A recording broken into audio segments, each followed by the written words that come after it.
made it through another quiz! You are doing awesomely. Keep it up. So far, we've been looking at variables, expressions, and operations, which are the smallest components of scripts. Up next, we're going to look at functions, which are another crucial programming building block. We've come across a few Python functions in our example so far. The print function that writes text on the screen, the type function which tells us the type of a certain value, and the str function which converts a number into a string. All those functions come as a part of the language, and we'll look into a bunch of other built-in Python functions throughout this course. But now, we're going to see how to define our own functions to tell the computer to do things that the language's built-in functions don't. Let's start with a simple example. In this piece of code, we're defining a function. Our function takes a parameter. Here, that parameter is name, and prints a greeting for that name. This snippet is small, but it already shows a lot of important points about how we define functions in Python. Let's go through this step by step. To define a function, we use the def keyword. The name of the function is what comes after the keyword. In this example, the function's name is greeting. So to call the function later in the script, we'll use the word greeting. After the name, we have the parameters of the function, which are written between parentheses. In this example, we only have one parameter, name, followed by a colon at the end of the line. After the colon, we have the body of the function. That's where we state what we want our function to do.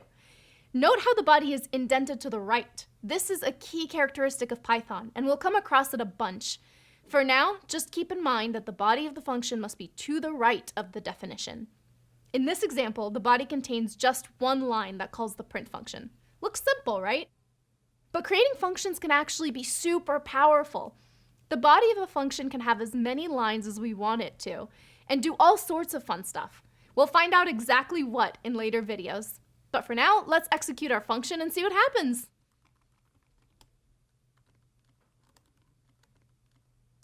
That's nice, but it's not too interesting yet.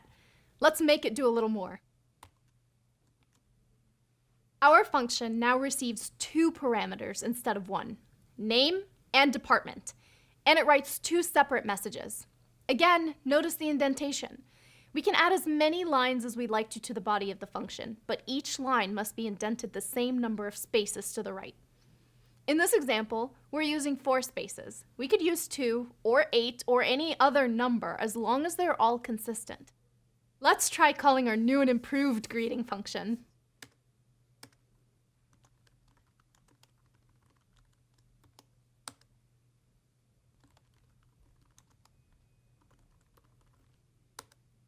Nice. That's more useful. And we're only just scratching the surface of what we can do with functions. Remember that these are just simple examples, but a function can do a lot more than just print messages.